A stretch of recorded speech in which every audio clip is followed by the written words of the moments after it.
Hi, ಎಲ್ಲರಿಗೂ ನಮಸ್ಕಾರ. Welcome to my channel. ಇವತ್ತು ಒಂದು ಟೇಸ್ಟಿಯಾಗಿರುವಂಥ ಸಿಂಪಲ್ ಆಗಿರುವಂಥ ಟೊಮೊಟೊ ಗೊಜ್ಜು ಇದನ್ನು ಮಾಡ್ತಾಯಿದ್ದೀನಿ. ತುಂಬಾ ರುಚಿಯಾಗಿರುತ್ತೆ.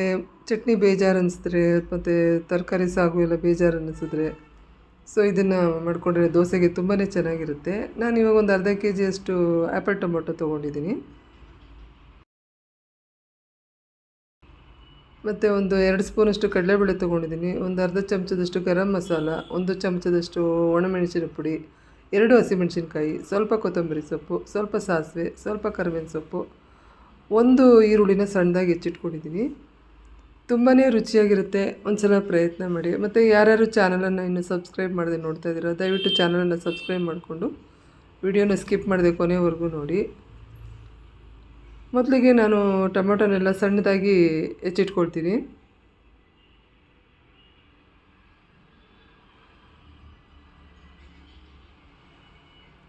ಈಗ ಸ್ಟವ್ ಮೇಲೆ ಒಂದು ಪ್ಯಾನ್ ಇಟ್ಕೊಂಡು ಅದಕ್ಕೆ ಸ್ವಲ್ಪ ಎಣ್ಣೆ ಹಾಕಿ ಇದನ್ನೆಲ್ಲ ಫ್ರೈ ಮಾಡ್ಕೋಬೇಕು.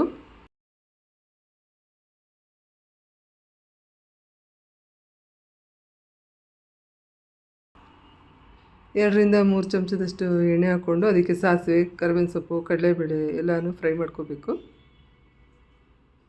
ದೋಸೆಗಂತೂ ತುಂಬಾ ಚೆನ್ನಾಗಿರುತ್ತೆ. ಇದು ಒಂಥರ ಡಿಫ್ರೆಂಟಾಗಿರುತ್ತೆ.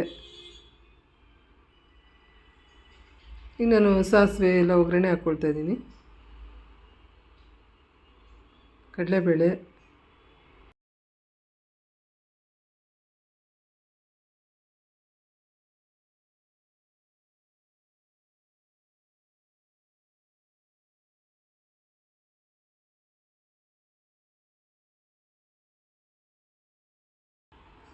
ಕರಿಬೇವಿನ ಸೊಪ್ಪು ಹಾಕ್ಕೊಳ್ತಾ ಇದ್ದೀನಿ. ಎಲ್ಲ ಫ್ರೈ ಆದಮೇಲೆ ಇದಕ್ಕೆ ನಾನು ಈರುಳ್ಳಿ ಹಾಕ್ಕೊಳ್ತೀನಿ. ಏನು ಕಟ್ ಮಾಡಿ ಇಟ್ಕೊಂಡಿದ್ದೀನಲ್ಲ ಈರುಳ್ಳಿನೂ ಹಾಕ್ಕೊಂಡು ಫ್ರೈ ಮಾಡ್ಕೋಬೇಕು. ಇದು ಚೆನ್ನಾಗಿ ಬಾಡಿದ ಮೇಲೆ ನಾವು ಒಣಮೆಣಸಿನ ಪುಡಿ ಏನಿರುತ್ತಲ್ಲ ಅದನ್ನು ಹಾಕ್ಕೋಬೇಕು.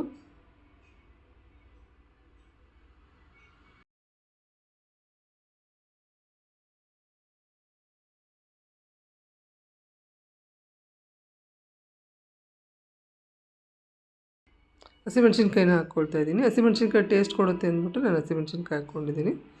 ಅದು ತಕ್ಕನಾಗಿ ನೀವು ಒಣಮೆಣ್ಸಿನ ಪುಡಿನ ಹಾಕ್ಕೋಬೇಕು.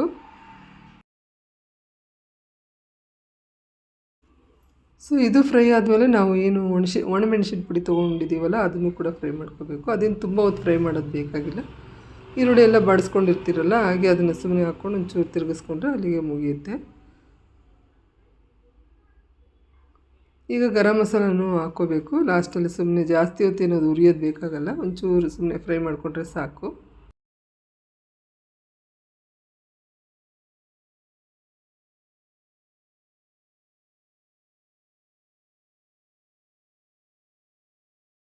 ಸ್ವಲ್ಪ ಗರಂ ಮಸಾಲ ಹಾಕ್ಕೊಳ್ತಾ ಇದ್ದೀನಿ.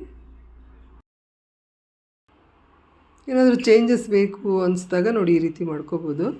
ಚಟ್ನಿ ಬೇಜಾರು ಅನಿಸ್ತಾ ಇದೆ, ತಿನ್ನೋಕ್ಕೆ ಬೇಜಾರಾಗ್ತಾಯಿದೆ ಅಂದಾಗ ಈ ಥರ ದೋಸೆಗೆ ಮಾಡ್ಕೋಬೋದು.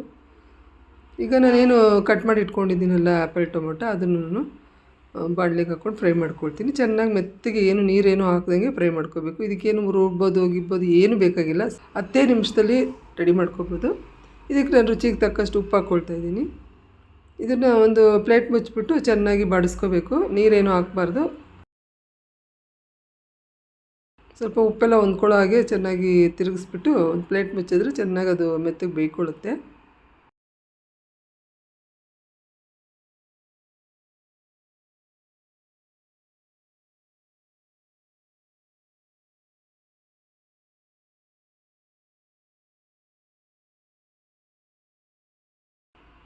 ಈ ಒಂದು 5ರಿಂದ 10 ನಿಮಿಷ ಒಂದು ಪ್ಲೇಟ್ ಮುಚ್ಚಿಬಿಟ್ರೆ ಫುಲ್ಲು ಮೆತ್ತಗೆ ಬೇಯುತ್ತೆ. ನೀರೇನು ಹಾಕೋ ಆಗಿಲ್ಲ, ಹಾಗೆ ಬೆಂದ್ಕೊಳ್ಳುತ್ತದು.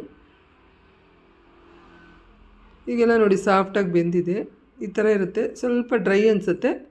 ನಿಮಗೇನು ಇಷ್ಟು ಡ್ರೈ ಬೇಡ ಅನಿಸಿದ್ರೆ ಒಂದು ಸ್ವಲ್ಪ ನೀರು ಹಾಕ್ಕೋಬೋದು. ಲಾಸ್ಟಲ್ಲಿ ಎಲ್ಲ ಬೆಂದಾದ್ಮೇಲೆ ಹಾಕ್ಕೋಬೇಕು. ಮೊದಲೇ ಹಾಕಿದ್ರೆ ಅದು ಟೊಮೊಟೊ ಚೆನ್ನಾಗಿ ಬೇಯೋದಿಲ್ಲ. ನನಗೆ ಒಂಚೂರು ನೀರು ಬೇಕು ಅನ್ನಿಸ್ತಿದೆ. ಸ್ವಲ್ಪ ಈಗ ಇದಕ್ಕೊಂದು ಅರ್ಧ ಲೋಟದಷ್ಟು ನೀರು ಹಾಕ್ಕೊಳ್ತೀನಿ. ಅಥವಾ ಹೀಗೇ ತಿನ್ಬೋದು ಅಂದರೆ ತಿನ್ಬೋದು. ಇನ್ನೂ ಒಂದು ಸ್ವಲ್ಪ ಹೊತ್ತು ಬೇಯೋದಿದೆ, ಹಾಗಾಗಿ ನಾನು ಮತ್ತೆ ಪ್ಲೇಟ್ ಮುಚ್ತಾ ಇದ್ದೀನಿ. ನೋಡಿ ಈಗ ಇದೆಲ್ಲ ಚೆನ್ನಾಗಿ ಬೆಂದ್ಕೊಂಡಿದೆ. ನಾನೇನು ನೀರು ಹಾಕಿಲ್ಲ, ಈ ಥರ ಇದೆ. ಇದು ಸ್ವಲ್ಪ ಡ್ರೈ ಅನಿಸುತ್ತೆ, ಇದಕ್ಕೆ ಒಂಚೂರು ನೀರು ಹಾಕ್ಕೊಳ್ತೀನಿ. ನಮಗೆ ಸ್ವಲ್ಪ ಗ್ರೇವಿ ಟೈಪ್ ಬೇಕು. ಹೀಗೆ ತಿಂದ್ರೂ ಚೆನ್ನಾಗಿರುತ್ತೆ. ಇದಕ್ಕೆ ಲಾಸ್ಟಲ್ಲಿ ಕೊತ್ತಂಬರಿ ಸೊಪ್ಪು ಹಾಕಿದ್ರೆ ಟೊಮೊಟೊ ಗೊಜ್ಜು ರೆಡಿ ಆಗುತ್ತೆ. ಸ್ವಲ್ಪ ನೀರು ಹಾಕ್ಕೊಳ್ತಾ ಇದ್ದೀನಿ.